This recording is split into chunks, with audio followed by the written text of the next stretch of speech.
with the question number 12. HC Verma, question number 12. HC Verma. So the question is, a man has fallen into the ditch of width D. हमारे पास यहाँ पर एक person है और ये एक ditch, जो बच्चा हमारे पास गड्ढा है बच्चे, इसके अंदर हमारे पास गिर चुका है और इस डिच की जो विड्थ है वो हमारे पास डी के बराबर है। इस डिच की विड्थ हमारे पास यहाँ पे डी के बराबर है और इसका डायग्राम हमें ऑलरेडी गिवन है। डी हमारे पास इसके डिच की बच्चा हमारे पास विड्थ है, गड्ढा हमारे पास और ये गिर चुका है। And two of his friends, और दो पर्सन बच्चा हमारे पास जो कि इसके दोस्त है, इसको बाहर निकालने की कोशिश करनी। तो यहाँ पर इन्होंने एक छोटा मोटा हमारे पास एक पुलिस सिस्टम हमारे पास बनाया हुआ है और इसके ऊपर हमारे पास इस तरीके से एक और यह हमारे पास दो, यह हमारे पास पुलिस सिस्टम है और ये अपने फ्रेंड को यहाँ पर खींचने की कोशिश करे कि इसका फ्रेंड किसी तरीके से बाहर की तरफ को निकल जाए, जैसा कि हमारे पास यहाँ पर फिगर के अंदर दे रखा है। हमारे पास एक दोस्त इस तरफ को खींच रहा है, दूसरा दोस्त दूसरी तरफ को खींच रहा है। तो हमारे पास यहाँ पर इस पर्टिकुलर केस के अंदर एक इसका दोस्त यहाँ की तरफ को फोर्स लगा रहा है। हमारे पास यहाँ पर इस तरीके से बच्चा आपके पास इसका एक दोस्त फोर्स लगा रहा है, या हमारे पास यहाँ पर फोर्स लगा रहा है, इस तरीके से आपके पास यहाँ पर फोर्स लगा रहा है और इसका जो दूसरा दोस्त है वो हमारे पास यहाँ पर फोर्स लगा रहा है और जो दूसरा दोस्त है बच्चा हमारे पास वो यहाँ पर फोर्स लगा रहा है। तो वो रस्सी को यहाँ पर खींचने की हमारे पास क्या कर रहा है बच्चे, कोशिश कर रहे हैं। तो दूसरा दोस्त आपके पास यहाँ पर आपके पास इसके ऊपर फोर्स लगा रहा है कि भाई किसी तरीके से हमारा जो दोस्त जो गड्ढे के अंदर गिरा हुआ है ये हमारे पास आपके पास क्या आ जाए, बाहर की तरफ को आ जाए। तो ये फोर्स लगा रहे हैं और जो दोस्त है तीसरा ये मजे से यहाँ पर बैठा हुआ, जो हमारे पास इनका दोस्त है ये मजे से हमारे पास यहाँ पर ऐसे ये रस्सी को पकड़कर हमारे पास यहाँ पर बैठा हुआ। तो ये बड़े आराम से जी हमारे पास यहाँ पे रस्सी के ऊपर इस तरीके से आपके पास बैठा हुआ है और ये रस्सी पे बैठ के कहाँ की तरफ को आ रहा है, हमारे पास ऊपर की तरफ, ये ऊपर की तरफ आना चाह रहा है। इसके दोस्त का मास जो आपके पास है ये हमारे पास mkg के बराबर है और ये बेचारे एफर्ट लगा रहे हैं। अब बताओ कि जब ये एफर्ट लगाएंगे तो हमारे पास रस्सी के अंदर टेंशन प्रोड्यूस होगी, बिल्कुल होगी भाई, क्योंकि हमारे पास इसका वेट mg कहाँ की तरफ को लग जाएगा, mg नीचे की तरफ को लग जाएगा। हमारे पास यहाँ पे रस्सी एक ही है क्योंकि रस्सी पे बैठा हुआ है, तो टेंशन T और टेंशन T, हमारे पास यहाँ पर टेंशन T और ये भी टेंशन T, टेंशन डेवलप होगी।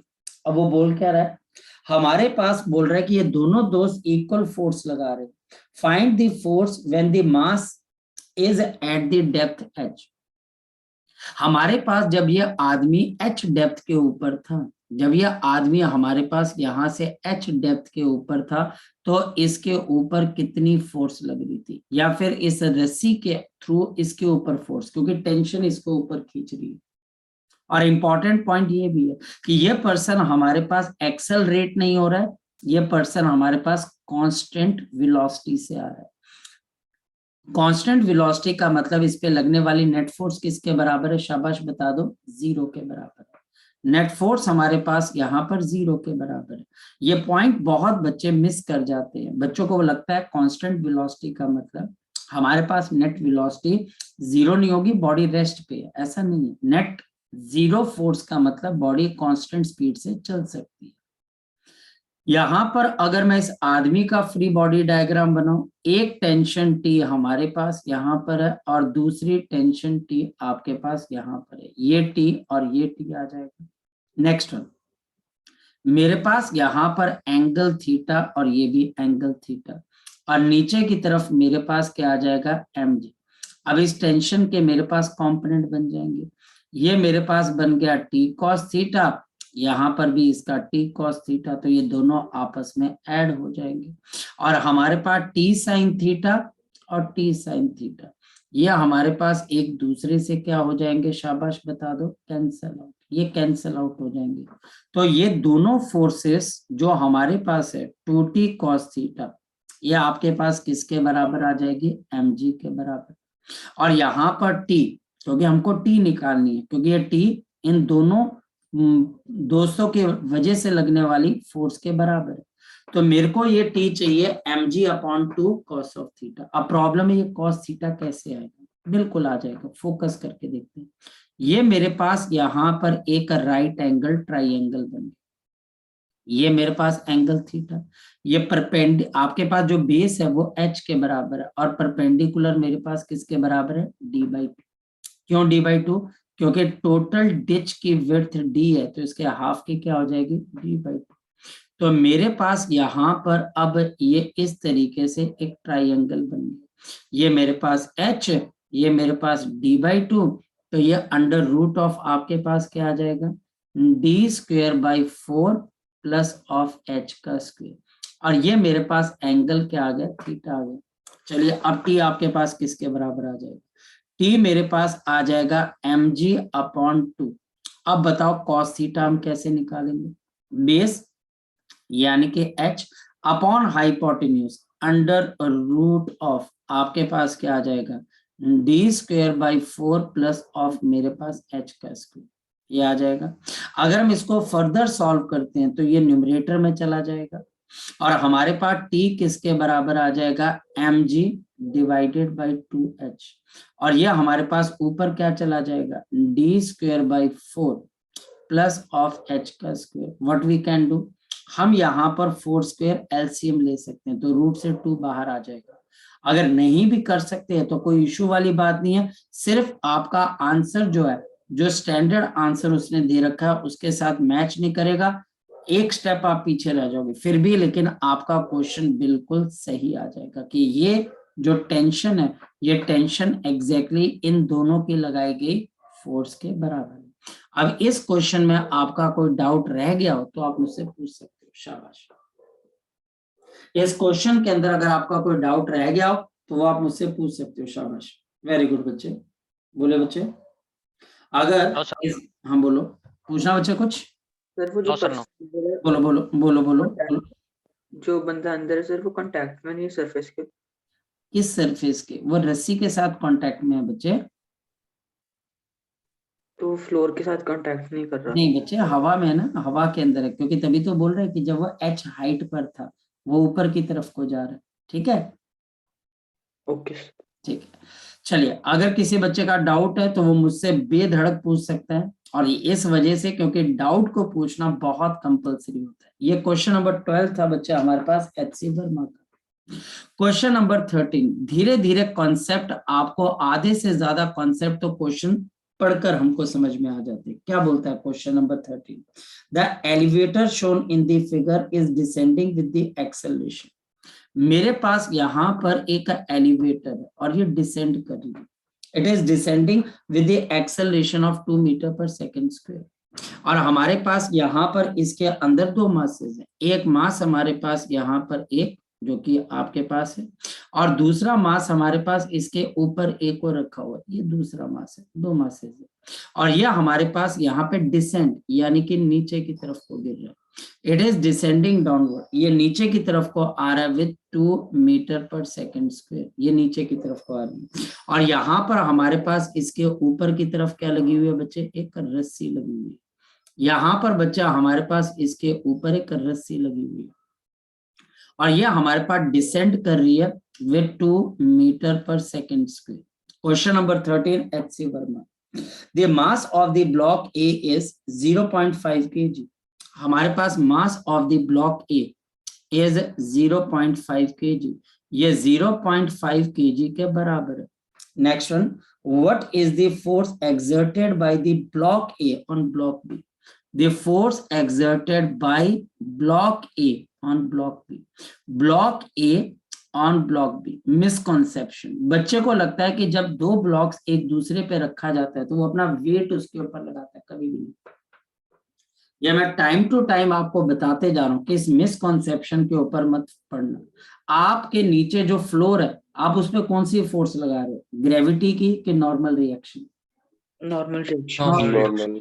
ये बार बार बच्चे मिसकॉन्सेप्शन बच्चे के दिमाग में बिठा दी जाती है कि mg, आप mg नहीं लगाते हो, आप नॉर्मल, भाई साहब आप फोर्स, ग्रेविटी की फोर्स अर्थ के सेंटर की वजह से, तो अगर आपको अर्थ का सेंटर खींचना है तो आप बदले में अर्थ के सेंटर को खींचोगे।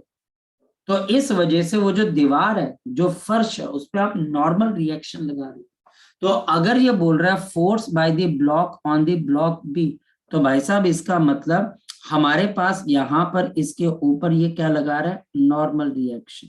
बदले में इसको भी क्या मिल रहा है बच्चे, नॉर्मल रिएक्शन। और इसका वेट आपके पास नीचे लग रहा है mg। अब बच्चा बड़ा खुश होता है, ताड़ियां मारता है, बड़ा अल्लाह अभी सर जी, लो जी सर आ गया ना mg उसके ऊपर, mg। अब बताओ ये mg बी ब्लॉक के ऊपर जा रहा है कि अर्थ के अंदर जा रहा है, ये कहाँ जा रहा है, अर्थ के अंदर। ये पॉइंट है बच्चे, क्योंकि mg की भी डायरेक्शन नीचे, नॉर्मल रिएक्शन भी नीचे है। और बच्चे का स्वाभाविक रूप है ये मान लेना, ये समझ लेना, ये अपने आप के अंदर एक बात को बैठा लेना मन में कि mg तो बॉडी के ऊपर जा रही है। नहीं काके, वो बॉडी गलती से रास्ते के अंदर आ गई, जिसकी वजह से आपको ऐसा लग रहा है कि mg उसके ऊपर आ रहा है। क्योंकि अगर ए बॉडी हवा में लटकी होती तो भी mg कहां पर आना था, नीचे आना था ना। mg अगर ए बॉडी को मैं हवा में लटका दूं, मतलब कि हवा में लटका दूं रस्सी से, तो mg कहां पर जाएगा, नीचे जाएगा। फिर बॉडी बी कहां पर है, आप बोलोगे कहीं नहीं है। तो फिर बॉडी बी अगर कहीं नहीं है तो mg तो बी बॉडी से इंडिपेंडेंट हुई, बिल्कुल इंडिपेंडेंट हुई। आप हवा में लटका दें, उसके साथ रख दें, mg तो नीचे लगेगा। तो यहां पर बी बॉडी पे mg कतई नहीं जाएगा। अब देखते, मेरे पास यहां पर ये ए बॉडी आ गई, मेरे को निकालना है नॉर्मल रिएक्शन, यानी कि मुझे निकालना है नॉर्मल रिएक्शन। ए बॉडी पे नॉर्मल रिएक्शन ऊपर लग रहा है, mg कहाँ की तरफ को लग रहा है, नीचे लग रहा है। और अगर ये लिफ्ट नीचे जा रही है तो बताओ ये मास भी आपके पास कहां पर जा रहा है, नीचे जा रहा है। हाँ या नहीं? अब बताओ इक्वेशन ऑफ मोशन क्या बन जाएगी, सपोर्ट, बताओ शाबाश, support minus oppose is equal to mass into आपके पास एक्सेलरेशन। काका जी क्वेश्चन तो रहा ही कुछ नहीं, क्वेश्चन तो रहा ही कुछ नहीं बच्चे। तो हमारे पास 0.5 into 10 minus normal reaction 0.5 into 2, तो ये मेरे पास 5 minus n is equal to 1। तो नॉर्मल रिएक्शन बताओ कितने के बराबर आ गया, शाबाश बता दो। The normal reaction is 4 Newton. तो मेरे पास यहाँ पर नॉर्मल रिएक्शन किसके बराबर आ गया, 4 न्यूटन के बराबर आ गया। तो हमारे पास यहाँ पर ये जो आपके पास बॉडी नीचे की तरफ को गिर रही है, तो ये हमारे पास 4 न्यूटन। और कहने को ये क्वेश्चन हमारे पास एच.सी. वर्मा का है, और सोल्यूशन देखो आपका इसका कितना छोटा। और दुनिया बोलती है आईआईटी के लिए इसकी तैयारी कर लो। अब बताओ इसके अंदर टीचर फिर ऐसा क्वेश्चन क्यों दे रहा है, क्योंकि मैक्सिमम बच्चों को लगेगा कि बी बॉडी के ऊपर कौन सी फोर्स लग रही है, mg, और वो 5 न्यूटन आंसर लिख के आ जाएंगे, जबकि आंसर क्या है, 4 न्यूटन। जी, अगर कोई डाउट है तो आप मुझसे पूछ सकते हो, शाबाश। अगर कोई डाउट है तो आप मुझसे पूछ सकते हो। क्लियर है ये वाली चीज, पक्का sure? Yes sir. Okay, next. बिल्कुल, मैं बिल्कुल आपको तरीके से समझाऊंगा, कोई ऐसी बात नहीं है। वही क्वेश्चन उठाऊंगा जिसमें धीरे धीरे करके आपकी पकड़ बनती जाएगी, अपने आप आपकी पकड़ बनती जाएगी कि इस बुक को सॉल्व कैसे करना है। जैसे क्वेश्चन नंबर हमारे पास यहाँ पर आ गया 26, आपकी पकड़ बनानी है पहले इस बुक के अंदर। क्वेश्चन नंबर 26 हम क्वेश्चन करते जा रहे हैं। हमारे पास यहाँ पर टीचर ने बोल दिया कि मेरे पास यहाँ पर एक प्लेटफॉर्म है भाई, मेरे पास यहाँ पर एक प्लेटफॉर्म आ गया इस तरीके से, और इस प्लेटफॉर्म के ऊपर मेरे पास एक पुली है। यह हमारे पास प्लेटफॉर्म है, और यहाँ पर हमारे पास इसके ऊपर एक पुली लगा दी गई, ऐसे करके ये पुली लगा दी गई। और हमारे पास यहाँ पर एक मास आ गया नीचे की तरफ, ये आ गया, और दूसरा मास हमारे पास यहाँ से इस डायरेक्शन के अंदर आ गया, ये दूसरा मास है। हमारे पास यहाँ पर एक मास आपके पास यहाँ की तरफ को आ गया, और दूसरा मास मेरे पास कहाँ पर लटका हुआ है, आपके पास यहाँ की तरफ को लटका हुआ। ध्यान से देखना, फ्रिक्शनलेस। मेरे पास यहाँ पर मास आपके पास क्या आ गया, m1 kg का, यहाँ पर मेरे पास m2 kg का, नीचे फोर्स मेरे पास क्या लग जाएगी, m2g, यहाँ पर फोर्स कौन सी लग जाएगी, m1g। इसकी वजह से ऊपर क्या डेवलप हो जाएगा, शाबाश बता दो, नॉर्मल रिएक्शन। रस्सी में टेंशन T, रस्सी में टेंशन T, यहाँ पर मेरे पास टेंशन T, और ये भी बच्चे हमारे पास टेंशन T। और फिर ये बोला जा रहा है कि हमारे पास यहां से एक फोर्स इसको पीछे खींच रही है, और जो फोर्स है हमारे पास m2g डिवाइडेड बाई 2 है। अब टीचर बोलता है इसकी एक्सेलरेशन बताओ। अब देखिएगा, जब भी मैंने आपको ऐसे क्वेश्चन बनाया तो मैंने आपको क्या चीज बोली, सबसे पहले आप देखो सिस्टम को चलाने वाली फोर्स और रोकने वाली फोर्स आपको सिस्टम के एंड पॉइंट्स पे नजर आएगी, और देखो कौन सी फोर्स बड़ी और कौन सी छोटी है, m2g बड़ी है कि m2g डिवाइडेड बाई 2 बड़ी है, तो m2g बड़ी है, M2G। तो ये सिस्टम यहां से नीचे की तरफ को गिरेगा, ये हमारे पास यहां से आगे की तरफ को जाएगा, और एक स्टेप में एक्सेलरेशन आएगी। बताओ काका जी कैसे आएगी एक स्टेप में, support m2g minus oppose m2 divided by 2 and divided by total mass, तो टोटल मास किसके बराबर है m1 प्लस ऑफ m2, तो आपकी एक्सेलरेशन किसके बराबर आ जाएगी m2g डिवाइडेड बाई 2, और यहां पर मेरे पास क्या आ जाएगा m1 प्लस ऑफ m2, और ये मेरे पास यहां पर क्या आ जाएगी इस बॉडी के आपके पास एक्सेलरेशन। एक स्टेप के अंदर question, Newton's laws of motion इतना इजी चैप्टर है कि हमारे पास जो बेसिक लेवल के क्वेश्चंस है वो एक स्टेप के अंदर कि भैया फोर्स कौन सी बड़ी है और कौन सी छोटी है उसको निकाल कर बच्चे एक्सेलरेशन निकाल देते हैं। Support minus oppose divide by total mass, मुझे टेंशन निकालनी है, टेंशन निकालने के लिए मैं इस बॉडी का बच्चे फ्री बॉडी डायग्राम बना देता हूं। इसका ये मेरे पास m2g बॉडी कहाँ की तरफ को आ रही है, शाबाश बता दो। ये हमारे पास टेंशन T कहाँ की तरफ को है, ऊपर की तरफ। नीचे मेरे पास यहाँ पर क्या आ रही है, शाबाश बता दो, m2g, और आपके पास ये बॉडी नीचे ही गिर रही है विद एक्सेलरेशन a।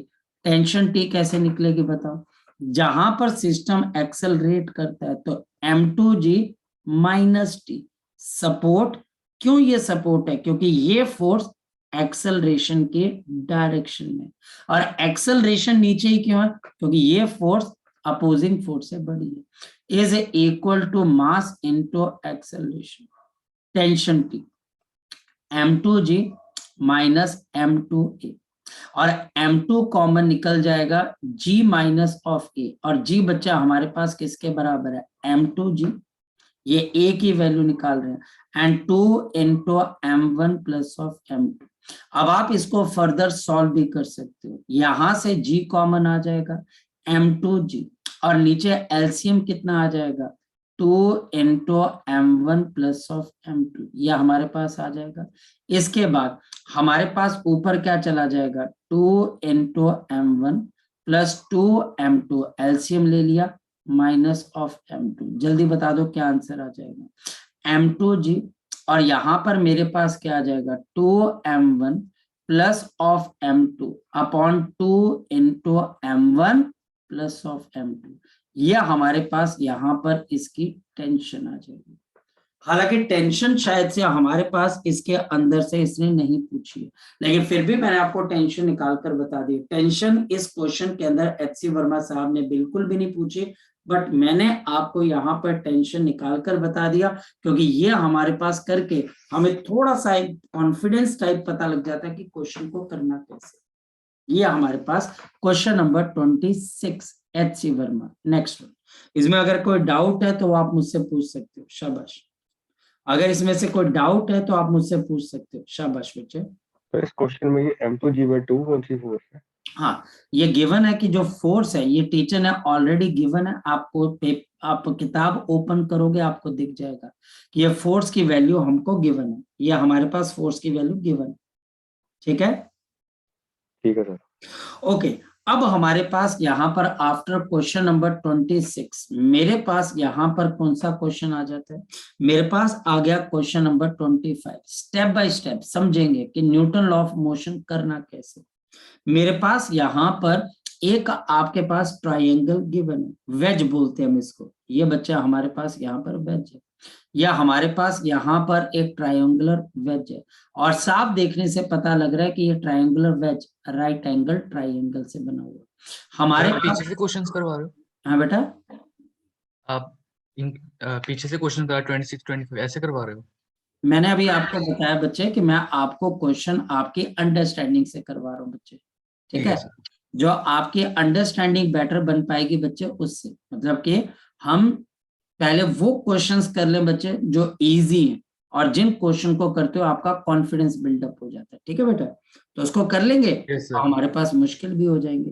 तो ये बच्चा हमारे पास 1 kg है, और हमारे पास यहाँ पर दूसरी तरफ आपके पास क्या आ जाता है बच्चे, ये भी 1 kg, ये हमारे पास यहाँ पर 1 kg है, हमारे पास ये भी आपके पास 1 kg, और ये साइड हमारे पास है यहाँ पर 3 मीटर, और दूसरी तरफ बच्चा हमारे पास साइड है 4 मीटर और ये 5 मीटर। पर टीचर कहना क्या चाह रहा है, कहना ये चाह रहा है कि ये एंगल कितने के बराबर है, 37 डिग्री। कहना ये चाह रहा है कि ये एंगल 53 डिग्री है। याद रखना, ये हमारे पास क्वेश्चन के अंदर गिवन नहीं है, ये एंगल निकालना हमें पता होना चाहिए। कैसे, एक ट्राइंगल बनती है 3 4 5, अगर आपको याद हो, और ये दिखाई भी यस सर, 3 के सामने 37, 4 के सामने 53। अब देखना पड़ेगा कि सिस्टम कहाँ चलेगा। यहाँ पर नीचे खींचने वाली फोर्स कौन सी है, 1g साइन ऑफ 53 डिग्री, और यहाँ पर नीचे खींचने वाली फोर्स कौन सी है, 1g साइन ऑफ 37 डिग्री। अब ये मुझे बताना है कि साइन 37 कितने के बराबर होता है, और साइन ऑफ 53 डिग्री ये भी मुझे बताना है कि आपके पास कैसे निकालना है। देखिए बड़ा आसान है बच्चे, हमारे पास यहाँ पर बहुत आसान है। सपोज कि टीचर हमको यहाँ पर बोल देता है साइन ऑफ 37, तो ये होता है 3/5, 43 तो ये 4/5। इस वजह से, हाँ बेटा बिल्कुल सही, यहाँ पर जी 10 और 4/5, तो हमारे पास 10 मल्टीप्लाइड बाई 4/5, ये कैंसल होके 2, तो कितने की फोर्स इसको खींच रही है, 8 न्यूटन। और दूसरी तरफ बच्चा हमारे पास 10 मल्टीप्लाइड बाई 3/5, ये कैंसल होके 2, तो बताओ कितनी आ गई, 6 न्यूटन। अब आपको डिसाइड करना है, आपको ये बात बच्चे डिसाइड करनी है। अब ये तुमको मुझे बताना है कि सर हमारे पास 8 न्यूटन बड़ी फोर्स है कि 6 न्यूटन बड़ी फोर्स है, ये आपने मुझे, 8 तो न्यूटन। सिस्टम 8 न्यूटन की तरफ चलना शुरू कर देगा, और ये 6 न्यूटन वाला अपोज तो कर रहा है, फिर भी इसको ऊपर जाना पड़ेगा, ये एक्सेलरेट कर जाएगा।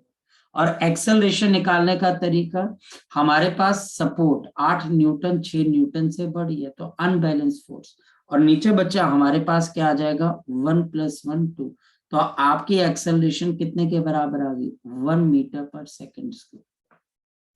एचसी वर्मा का 25 नंबर क्वेश्चन, और बच्चे आप खुद देख लीजिए, हम इसको 2 या 3 स्टेप्स के अंदर सॉल्व कर रहे हैं, और यही मैं आपको सिखाना चाहता हूं। जो बच्चा टॉपर होता है, जो बच्चा बहुत बहुत सियाना, बहुत अक्लमंद, हुनरमंद होता है, जिस बच्चे को अपना एम क्लियर है, फोकस क्लियर है, वो टाइम लगाता ही नहीं है क्वेश्चन करने में। भाई वो क्यों इतना टाइम लगाएगा, जब उसको साफ पता है कि भाई ये फोर्स बड़ी, ये छोटी, टोटल मास ऐड कर दो, एक्सेलरेशन। हाँ, टेंशन के लिए थोड़ी सी प्रॉब्लम है।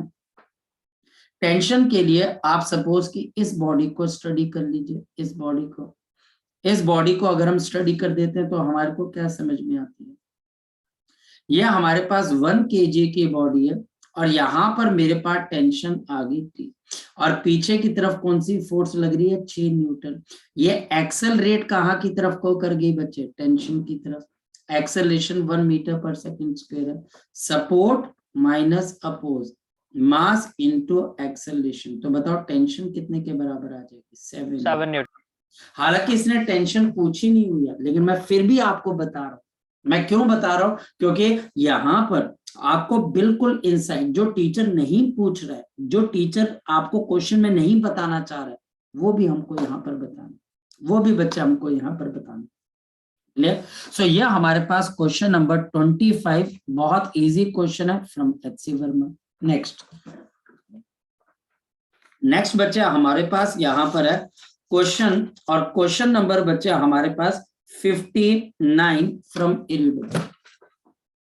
तो बच्चा हमारे पास यहाँ पर क्वेश्चन है, we have question 1.2.59 mechanics and from the Irodov. अब हम बच्चे इरिडोव का भी एक आधा क्वेश्चन चमका लेते हैं बच्चे, करना तो है ही। और ये क्वेश्चन बच्चे एक बार नीट के अंदर भी पूछा जा चुका है। An aerostate of mass m coming down with the constant acceleration. Aerostate क्या होता है, ये बच्चा हमारे पास एक एक्सपेरिमेंट होता है जो गुब्बारे के साथ बंधा हुआ होता है, ऐसे ये बच्चे गुब्बारे के साथ ऐसे करके बंधा होता है, इसको हम एरोस्टेट बोल देते हैं। ये ऐसे, ये गुब्बारा बच्चा हमारे पास और इसके साथ नीचे एरोस्टेट है। ये क्या करता है, अपर एटमॉस्फेयर की आपके पास स्टडीज करता है। और बच्चा हमारे पास यहाँ पर ये इसके साथ नीचे की तरफ को आ रहा है विद कांस्टेंट एक्सेलरेशन ए, ये ए एक्सेलरेशन से नीचे की तरफ को आ रहा है और इसका मास बच्चा हमारे पास m kg है। अब ये एरोस्टेट बच्चे क्यों फ्लोट करता है, इसका वेट mg नीचे लगता है और पता है बच्चे इसके फ्लोट करने की वजह कौन सी फोर्स होती है, बायोंट फोर्स। अब एक बात बताओ, क्या बायोंट फोर्स नेचर ऑफ मटेरियल पे डिपेंड करती है? मैं कहना क्या चाह रहा हूं, मेरे पास एल्युमिनियम, आयरन, वुड और बच्चा हमारे पास यहाँ पर प्लास्टिक, इन सबका इक्वल वॉल्यूम, देखना बच्चे मैं क्या कहना चाह रहा हूँ, इन सबका इक्वल वॉल्यूम, एल्युमिनियम का, आयरन का, वुड का और प्लास्टिक का, इन सबका इक्वल वॉल्यूम मैं एक जैसे लिक्विड के अंदर प्लेस कर देता हूँ जिसकी डेंसिटी रो है। एल्युमिनियम है बच्चे, आयरन है, वुड है, प्लास्टिक है, किसके ऊपर बायोंट फोर्स सबसे कम लगेगी? सबका इक्वल वॉल्यूम सब पे सेम लगेगी, क्योंकि सबके सब इक्वल वॉल्यूम ऑफ वाटर को डिस्प्लेस कर रही है। तो पॉइंट बच्चा हमारे पास ये है कि अगर आपका वॉल्यूम डिसाइड करता है कि आपका बॉडी का वॉल्यूम क्या, नेचर नहीं, आपके बॉडी का वॉल्यूम क्या, तो यहां पर ये बॉडी नीचे गिर रही है। अब इरिडो भाई साहब क्या कहते हैं, determine the mass to be dumped for the aerostat to have the acceleration of same magnitude. वो ये बोलता है इसका मास यहां से कम कर दो, कुछ मास कम कर दो, तो m माइनस एक्स इसमें से निकाला है। गुब्बारे को कुछ नहीं करना है, तो गुब्बारे का अभी भी बच्चा हमारे पास इक्वल वॉल्यूम क्या कर रहा है बच्चा हमारे पास, अभी भी हवा में। इसका अगर इक्वल वॉल्यूम अभी भी हवा में है तो इस पे बायोंट फोर्स सेम लग रही होगी कि डिफरेंट लग रही होगी? सेम लग रही बिल्कुल। लेकिन इसका वेट कम करते ही अब ये बायोंट फोर्स आपके पास पहले जो वीक थी अब डोमिनेटिंग हो जाएगी और ये ऊपर की तरफ को जाना शुरू कर देगी। बताओ पहले की इक्वेशन क्या बन जाएगी? मेरे पास पहले की इक्वेशन है mg minus fp is equal to mass into acceleration. दूसरे की इक्वेशन क्या जरा बता दो, fb plus of m minus x into g is equal to m minus x into A. ये इरिडोव का हमारे पास 59 नंबर क्वेश्चन है। और देखो कि ये क्वेश्चन आपके पास कितना आसान है, और ये क्वेश्चन इतना आसान है एनीबॉडी, आप में से कोई भी बच्चा कर सकता है बच्चों। अगर मैं इन दोनों इक्वेशन को आपस में ऐड करूंगा तो FB से FB क्या हो जाएगा, कैंसिल। मेरे पास mg plus of mg minus of xg is equal to, मेरे पास यहाँ पर क्या चीज आ जाएगी जरा बताओ बच्चे, मेरे पास ma आपके पास प्लस ऑफ आपके पास ma और यहाँ पर मेरे पास प्लस माइनस ऑफ क्या आ जाएगा, शाबाश बता दो, xg आ जाएगा। माइनस ऑफ मेरे पास यहाँ पर क्या आ जाएगा बच्चे, शाबाश बता दो, xg। मुझे x निकालना, तो मेरे पास यहाँ पर क्या चीज आ जाएगी, 2mg minus of xg is equal to 2ma minus of आपके पास xa नॉट g xa। तो minus of x into A, x वाली टर्म्स को एक तरफ ले जाओ, तो हम x वाली टर्म को x, तो g आपके पास a माइनस ऑफ g आ जाएगा। सो ये मेरे पास a माइनस ऑफ g आ जाएगा। दूसरी तरफ से इसको यहाँ पे ले जाओ, 2m कॉमन आ जाएगा और यहाँ पर a प्लस g आ जाएगा। तो कितना डंप करना पड़ जाएगा, तो 2m a प्लस g और नीचे मेरे पास क्या आ जाएगा, a माइनस g। तो इतना मास मुझे यहाँ पर क्या करना पड़ेगा, डंप करना पड़ेगा।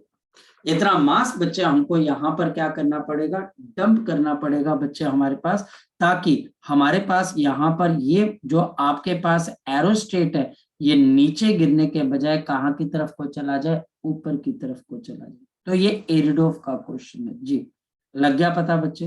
अरे m माइनस एक्स जी के साथ प्लस क्यों लगाया? m माइनस एक्स कहाँ बच्चे आपके पास? Sir fb plus m minus X G. ये mg ये वाला बेटा, यस सर। आपके पास इन दोनों को ऐड कर दिया ना ऊपर और नीचे वाली टर्म्स को। सर जहाँ पे हमने इक्वेशन बनाई है सेकंड वाले की। हाँ बोलो बोलो। सर इसमें एफ बी के आगे प्लस क्यों लगाया? वो अच्छा माइनस है, एक मिनट, मैंने भी ध्यान नहीं दिया, यहाँ पर माइनस आएगा। ओके ओके ओके ओके, मैंने ध्यान नहीं दिया, I am sorry for that, मैंने ध्यान नहीं दिया, मैंने प्लस कर दिया उस वक्त, वो फोकस नहीं रहा, चलो कोई बात नहीं। आपके पास यहाँ पर एफ बी माइनस आ जाएगा, और यहाँ पर M G minus of M G, thank you, और यहाँ पर plus of X G is equal to 2ma, और माइनस ऑफ आपके पास कितना आ जाएगा, आपके पास x इंटू ए। ठीक है, अब ठीक है, आई थिंक सो, है ना? Yes, एक बार sir. फिर भी रिएक्ट चेक कर लेना। हाँ वो गलती होगी, यहाँ पर प्लस साइन नहीं आना चाहिए था, वो दिमाग में रहा नहीं होगा हमारे पास, और यहाँ पर x a प्लस जी आ जाएगा, एंड दिस इज 2ma, तो x is equal to 2ma upon g plus of, तो ये हमारे पास है। एक्चुअल में वो प्लस क्यों आया मुझे समझ में आ गई, क्योंकि ये था कि दोनों इक्वेशंस को ऐड करनी, तो वो जो ऐड वाला चीज था वो दिमाग में घूम रही थी, इसलिए ऐड कर दिया। चलो कोई बात नहीं। सो ये मेरे पास फर्स्ट है और ये मेरे पास 2 है, और ध्यान रखना सेम क्वेश्चन हमारे पास यहाँ पर जो है 19th है। सेम बच्चे HC वर्मा साहब ने सेम क्वेश्चन बनाया हुआ, क्वेश्चन नंबर 19 अपने पेज नंबर आपके पास 80 के अंदर, पेज नंबर 80 के अंदर क्वेश्चन नंबर 19 सेम क्वेश्चन है, और सेम तरीके से उसको और इसको सॉल्व करना है जी। अब बताओ अगर कोई डाउट है तो शाबाश, अगर कोई डाउट है तो बताओ, शाबाश बच्चे। चले आगे की तरफ, चले आगे की तरफ बच्चे। Yes, sir. Yes sir. एक चलो। दो पीछे करना है। हाँ बोल बोल बेटा, बोल शाबाश, नोट करना बेटा। Okay sir. चलो अब हमारे पास यहाँ पर नेक्स्ट क्वेश्चन है हमारे पास यहाँ पर, फिर हम क्वेश्चंस को धीरे धीरे करके अपनी अंडरस्टैंडिंग बनाएंगे, फिर हम सारे क्वेश्चंस को जो है समेटने की कोशिश करेंगे। क्वेश्चन नंबर 35, पहले हम रिलेटेड कॉन्सेप्ट्स के ऊपर अपने पॉइंट को बिल्कुल टिका कर बच्चे मेहनत करनी सीखे। ये देखते हैं, ये मेरे पास एक वेज है, यहाँ पर मेरे पास एक पुली आ गई बच्चे, इस पुली के साथ बच्चा हमारे पास यहाँ पर 100 ग्राम का मास इस तरीके से लगा हुआ, ये 100 ग्राम है, ये मेरे पास 100 ग्राम का मास आ गया, ये मास आपके पास यहाँ पर चला गया, और ये हमारे पास यहाँ पर पुली आ गई, और आपके पास यहाँ पर नीचे की तरफ को कितना आ गया बच्चे आपके पास, बताओ 600 ग्राम। यह हमारे पास 600 नहीं 500, मेरी नजर भी शाम तक कमजोर हो जाती है, तो ये 600 नहीं है, ये 500 है, तो हमारे पास यहाँ पर 500 आ गया, तो ये हमारे पास यहाँ पर 500 यानी आधा किलो आ गया, और इसके बाद हमारे पास यहाँ पर 50 ग्राम आ गया। अब टीचर बोलता है सिस्टम की एक्सेलरेशन बता दो, ये 50 ग्राम है, देखते चलते हैं। एक काम बच्चा हम वैसे कर सकते हैं, लेकिन वो मर्जी पे है बच्चे कि आप 100 को या 50 को x मान लो, तो वो 2x हो जाएगी और वो 10x हो जाएगा, बाद में ग्राम को केजी में आप कन्वर्ट कर सकते हो, मर्जी की बात है। मैं ये बोल रहा हूँ कि आप 50 ग्राम को x मान लो, ये ग्राम है, इसमें g इंक्लूडेड नहीं है, लेकिन वो मर्जी के ऊपर है। हाँ बोलो बोलो बोलो बच्चे।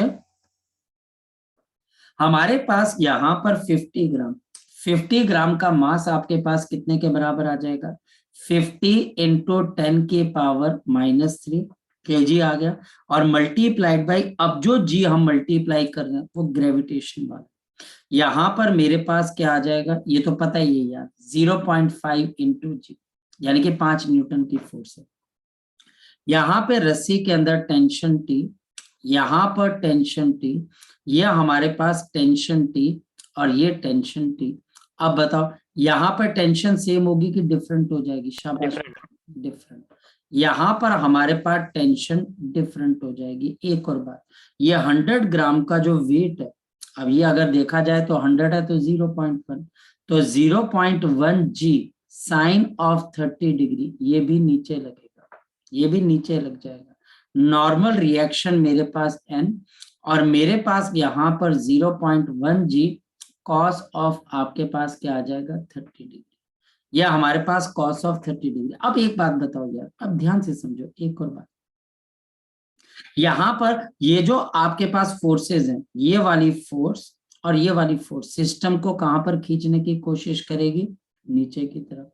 ये वाली फोर्स इसको यहाँ खींचने की कोशिश करेगी, जरा चेक करते हैं कौन सी फोर्स बड़ी और कौन सी फोर्स छोटी है। ये 5 न्यूटन की फोर्स है। आगे ये फोर्स अगर आप देखते हो तो आपके पास यहाँ पर 500 10 की पावर -3, तो ये फोर्स मेरे पास कितने के बराबर आ गई 0.5 न्यूटन। ये सिस्टम को नीचे खींचना चाहती है। ये हमारे पास 1 और आपके पास यहाँ पर, तो ये भी बच्चा हमारे पास कितने की आ गई 0.5 न्यूटन। अब सोच समझ के जवाब देना। इसका वेट 0.5 न्यूटन का सिस्टम को यहाँ खींचना चाहता है। ये 0.5 नीचे यहाँ खींचना चाहता है, 0.5 यहाँ खींचना चाहता है, 0.5 यहाँ पर, यानी ये दोनों सिस्टम को एक तरफ चलाना चाहते हैं और 5 न्यूटन सिस्टम को दूसरी तरफ चलाना चाहते हैं। सिस्टम कहाँ की तरफ को चलेगा 5 न्यूटन की तरफ। 0.5 plus 5 Newton. 5 Newton. Exactly, very good, excellent. तो ये 5 न्यूटन की तरफ हमारे पास चलना चाहता है। चलिए जी 5 न्यूटन की तरफ चला लेते हैं। इसको अभी हम रुक जाते हैं, हम सिर्फ ये हटा देते हैं, सिर्फ फोर्सेस बना देते हैं। तो ये हमारे पास आ गया कि ये 5 न्यूटन की तरफ एक्सेलरेट करेगा। यह हमारे पास ऊपर एक्सेलरेट कर जाएगा और ये ऊपर एक्सेलरेट। देख कितना आसान क्वेश्चन होता है बच्चे। टीचर मुझे यहाँ पर बोल रहा है एक्सेलरेशन निकालनी, तो एक्सेलरेशन सपोर्ट है बच्चे 5 न्यूटन की और अपोज कितने की है बच्चे सिर्फ 1 न्यूटन की। बताओ क्यों 0.5 इसकी 0.5 इसकी। टोटल मास, टोटल 0.5 नहीं लिख सकते? क्या बेटा 0.5 नहीं लिख सकते? किसको मेरे बच्चे जहाँ 1 लिखे। कैसे लिखेंगे ये बताओ, कैसे लिखेंगे आप बताओ, आप एक्सप्लेन करिए फिर हम आपसे बात करेंगे ना बच्चे। नहीं सर, ठीक है ठीक है। क्योंकि 0.5 ये एक यहाँ पर खींच रही है यहाँ पर, और 0.5 दूसरी यहाँ खींच रही है, दोनों की दोनों सिस्टम को ऑपोजिट चलाना चाहती है और ये 5 न्यूटन की फोर्स इस तरफ को चलाना चाहती है। तो ये फोर्स विन कर जाएगी और ये दोनों फोर्सेस जो कि सिस्टम को इधर चलाना चाहती थी ये आपके पास क्या कर जाएगी लूज कर जाएगी। इसलिए 0.5 प्लस 0.5 कितने के बराबर आ जाएगा बच्चे हमारे पास 0. हाँ बिल्कुल 1 के बराबर। नीचे आ गया टोटल मास, तो 0.5 kg प्लस ऑफ बच्चे 0.1 और प्लस ऑफ यहाँ पर बच्चे हमारे पास कितना आ जाएगा 0. आपके पास 0.5, तो एक्सेलरेशन आ जाएगी 4 और ये बच्चा हमारे पास 0.5 0.1 0.05, तो 0. आपके पास कितना आ जाएगा 65, तो 0. आपके पास 65 और acceleration 400 divided by 65 metre per second square, तो ये आंसर आ जाएगा। तो ये बच्चा हमारे पास देखिए क्वेश्चन निकालना कोई बहुत, मैं आपको फिर मैं यहाँ पर एक बात कहता हूँ, न्यूटन्स लॉज ऑफ मोशन को कॉमन सेंस से सॉल्व करना, ना कि बच्चे उस तरीके से जो किताबों के अंदर लिखे गए। किताबों के तरीके बच्चे आपको क्वेश्चन को हैंडल ही नहीं करने देंगे, आप इक्वेशन खेलते रह जाओगे। आप कितनी इक्वेशंस बना लोगे, फिर उन इक्वेशंस को सॉल्व करना आपके पास टाइम ही नहीं होता है। टॉपर की अप्रोच ये होती है सिस्टम को जज करना कि सिस्टम कौन सा कहाँ की तरफ को चलेगा और मैंने उसको कैसे हैंडल करना है, सिस्टम को कौन सी फोर्स कहाँ चलाना चाहती है, कौन सी जीतेगी कौन सी हारेगी, और उसकी वजह से हमारे पास एक्सेलरेशन आती है। एक फोर्स सिस्टम के मोशन को सपोर्ट करेगी जो बड़ी हो जाएगी, और एक सिस्टम के मोशन को हमारे पास क्या कर जाएगी अपोज, एक सपोर्ट कर जाएगी और एक अपोज कर जाएगी, और इन दोनों के आपके पास subtraction divided by sum of all the masses, ये हमारे पास एक्सेलरेशन ए के बराबर। ये बच्चा हमारे पास यहाँ पर एक्सेलरेशन ए के बराबर आ जाती है। नेक्स्ट वन बच्चा हमारे पास यहाँ पर क्वेश्चन नंबर आपके पास यहाँ पर आ जाता है, we have the question number 39। हमारे पास क्वेश्चन ये सारे भारी भरकम क्वेश्चंस भी हैं और ये सारे क्वेश्चंस हमारे पास इजी भी, लेकिन इन क्वेश्चंस को करने से पहले आप कई बार बच्चा बोलता है कि सर आप एक ऑर्डर में चलो, मैं बोलता हूँ बेटा देखिए ऑर्डर में चलना कोई बहुत बड़ी बात नहीं, लेकिन पॉइंट है कि मैं यहाँ पर टीचर हूं तो मुझे पता है कि मैं इतने सालों से पढ़ा रहा हूं कौन से क्वेश्चन का कॉन्सेप्ट सबसे पहले कॉमन। इन सभी के सभी क्वेश्चंस के अंदर कुछ ना कुछ कॉमन कॉन्सेप्ट है जो कि हम आपको सिखाना चाह रहे हैं। अगर हम सिलसिलेवार करेंगे, कभी एक कॉन्सेप्ट आ रहा है, कभी दूसरा, कभी तीसरा, कभी चौथा, इससे अच्छे हम पहले एक तरीके के कॉन्सेप्ट को हैंडल कर लेंगे, हमारा आंसर आ जाने स्टार्ट आ जाएंगे। क्वेश्चन नंबर 39, हमारे पास क्वेश्चन नंबर 39 क्या है बच्चे, ये मेरे पास यहाँ पर एक लिफ्ट है बच्चे, फोकस करना, हमारे पास यहाँ पर एक लिफ्ट है बच्चे, और इस लिफ्ट के बेस के ऊपर एक वेइंग मशीन को रखा हुआ। इस लिफ्ट के ऊपर हमारे पास एक पर्सन आपके पास यहाँ पर खड़ा है, एक पर्सन बच्चा हमारे पास यहाँ पर इस लिफ्ट के ऊपर बच्चा आपके पास खड़ा हुआ, ये खड़ा हुआ, यह हमारे पास एक पर्सन है जो कि हमारे पास इस लिफ्ट के ऊपर खड़ा हुआ है, और इसने बच्चा हमारे पास एक, जिसको हम बोल सकते हैं बच्चा आपके पास रस्सी को जो है पकड़ा हुआ, ये इसके ऊपर खड़ा हुआ, और इसे एक रस्सी को होल्ड किया हुआ है, रस्सी हमारे पास एक पुली से आ रही है, और ये पुली बच्चा हमारे पास जाकर जुड़ रही है इसके ऊपर। अब क्वेश्चन असली शुरू होता है। इस आदमी का वेट हमारे पास 60 केजी के बराबर, और जो हमारे पास वेइंग मशीन है उसका वेट आपके पास किसके बराबर है, 30 केजी के बराबर, ये पुली फिक्स है। और हमारे पास ये try, if a man manages to try the keep box at rest, अगर मेरे पास इफ दिस मैन, अगर यह हमारे पास जो पर्सन है, try to keep, tries to keep the box at rest, to tries to keep the box at rest, क्या आपके पास ये बॉक्स को रेस्ट पे फोर्स लगा के रखना चाहते हैं, तो हमको बताना है वेइंग मशीन की रीडिंग क्या है, what is the reading of the weighing machine. Reading of the weighing machine का मतलब यहाँ पर इस मशीन के ऊपर इस आदमी का वेट कैसे आएगा और कितना आएगा, जरा चेक कर लेते हैं, फोकस करना। जो वेइंग मशीन आपके पास होती है वो रीडिंग किसकी देती है, एमजी की देती है कि नॉर्मल रिएक्शन, तो आंसर है बच्चा हमारे पास नॉर्मल। तो सबसे पहले जरा हम इस सिस्टम के फ्री बॉडी डायग्राम को बना लेते हैं। मेरे पास यहाँ पर ये एक बॉक्स है, ये बॉक्स है, बॉक्स के ऊपर इस वक्त हमारे पास कौन कौन सी फोर्सेस काम कर रही है, पुली लगी हुई है, और पुली की वजह से बॉक्स के ऊपर ये टेंशन टी लग रही है, क्योंकि रस्सी इस बॉक्स के ऊपर एक ही जगह पे अटैच्ड है, दूसरा सिरा तो आदमी के पास है, ये आ जाएगा। इस लिफ्ट का खुद का वेट कितने के बराबर है आपके पास, 300 न्यूटन, क्योंकि मास कितने के बराबर है, 30 केजी। देखते रहना, इसके ऊपर हमारे पास वेइंग मशीन है, और वेइंग मशीन के ऊपर आदमी की वजह से क्या आ रहा है, नॉर्मल रिएक्शन। आदमी का वेट वेइंग मशीन पे नहीं आएगा, नहीं आएगा, नहीं आएगा। अगर किसी बच्चे को यहाँ पर मिसकॉन्सेप्शन लेनी है तो बेटा वो यही बोलेगा कि ये आदमी, जो इसका भी हम फ्री बॉडी डायग्राम बना रहे हैं, इसका भी बच्चे हम यहाँ पर फ्री बॉडी डायग्राम बना रहे हैं, और अगर हम इसका फ्री बॉडी डायग्राम बना रहे हैं बच्चे, तो हम इसका वेट mg जो लगाएंगे बच्चे वो इसके ऊपर नहीं जाएगा। यहाँ पर टेंशन टी, वेइंग मशीन से नॉर्मल रिएक्शन, और यहाँ पर बच्चे mg नीचे, mg इसका कितना आ जाएगा, 600 न्यूटन, क्योंकि मास वेट 60 केजी के बराबर। इस आदमी का वेट गलती से भी वेइंग मशीन के ऊपर या लिफ्ट के फ्लोर के ऊपर मत दे देना, क्योंकि लिफ्ट के फ्लोर पे नॉर्मल रिएक्शन जाता है। क्योंकि टीचर मुझे बोल रहा है कि ये सिस्टम किसके ऊपर है, रेस्ट के ऊपर है, तो इसका मतलब क्या हुआ, रेस्ट पे होने का मतलब लिफ्ट आपके पास रेस्ट पे है, मतलब टेंशन टी ऊपर लग रही है, नॉर्मल रिएक्शन प्लस 300 नीचे लग रहा है। मैन, अगर हम मैन की बात करते हैं तो नॉर्मल रिएक्शन प्लस टेंशन ऊपर लग रहा है और नीचे 600 है। हमारे पास यहाँ पर n प्लस ऑफ 300, मैंने क्या किया, यहाँ पर t की वैल्यू यहाँ से सब्स्टिट्यूट कर दी, इज इक्वल टू 600, और 2n इज इक्वल टू 300, और n is equal to 150 Newton.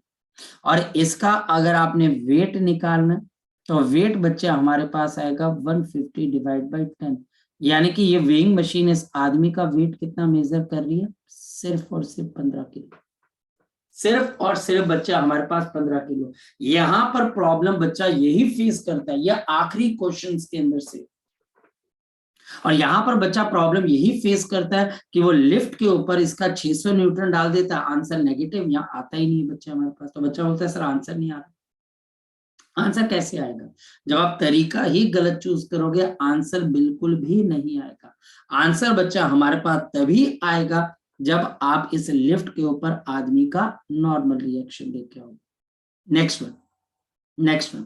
अब हमारे पास यहाँ पे टीचर क्या पूछता है कि what should be the force exerted on the rope to get its correct weight. अब देखो बच्चे, सेकंड पार्ट वो क्या बोल रहा है कि ये इस रोप के ऊपर फोर्स एंड देयरफॉर इसमें कितनी टेंशन डेवलप हो जाए so that correct weight is shown, so that आपका करेक्ट वेट शो हो जाए, so that the correct weight is shown, show that the correct weight is shown. मतलब क्या आपका करेक्ट वेट यहां पर शो हो जाए। पर कैसे?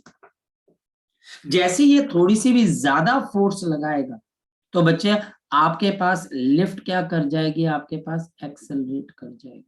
लिफ्ट आपके पास एक्सेलरेट कर जाएगी। क्यों? क्योंकि ये फोर्स ज्यादा लगा रहा है। तो जरा चेक कर लेते हैं हमारे पास अब क्या आ जाएगा, समझने की कोशिश करना। हमारे पास ये वेइंग मशीन है और हमारे पास यहाँ पर ये पर्सन है और ये पर्सन रस्सी पे टेंशन टी डैश लगा रहा है, नॉर्मल रिएक्शन। और यहाँ पर हमारे पास नीचे की तरफ कितना है, 600। यहाँ पर नॉर्मल रिएक्शन n है और बच्चा हमारे पास 300 है और ऊपर की तरफ हमारे पास टेंशन आ गई थी। फोकस करना, टी डैश, ये हमारे पास टी डैश है। अगर ये थोड़ी सी भी फोर्स ज्यादा लगाता है तो ये लिफ्ट ऊपर की तरफ को एक्सेलरेट कर जाएगी। अगर मैं लिफ्ट के लिए इक्वेशन बनाऊं तो किसके बराबर है, टी डैश ऊपर लग रही है, नीचे फोर्सेस कौन कौन सी है, minus of n plus of 300 is equal to lift का मास 30 इंटू एक्सेलरेशन a। तो T dash minus 600 plus of 300। अब बच्चा बोलता है सर आपने 600 कहां से लेके आ गए? अगर ये करेक्ट वेट शो कर रहा है तो मतलब नॉर्मल रिएक्शन भी 60 kg के हिसाब से कितना हो जाना चाहिए, 600 न्यूटन। ये तो हमको क्लियर होना चाहिए। तो ये बच्चा हमको यहाँ पर क्लियर होना चाहिए कि ये हमारे पास 600 के बराबर होगा, तभी ये बच्चा हमारे पास चल पाएगा सिस्टम, नहीं तो ये नहीं चल पाएगा। नहीं तो हमारे पास ये सिस्टम बिल्कुल भी नहीं चल पाएगा। तो हमारे पास अब टी डैश माइनस ऑफ 600, क्यों? क्योंकि इसकी करेक्ट रीडिंग देनी है। नॉर्मल रिएक्शन पिछली बारी कितने का आ रहा था बताओ बच्चे, 150। तो वेट 15 kg है, तो अगर 60 kg का वेट शो करना है तो नॉर्मल रिएक्शन कितना होना चाहिए, 600 होना चाहिए। चलिए अगर मैं मैन की बात करता हूं तो मैन के हिसाब से क्या हो जाएगा, शाबाश बता दो।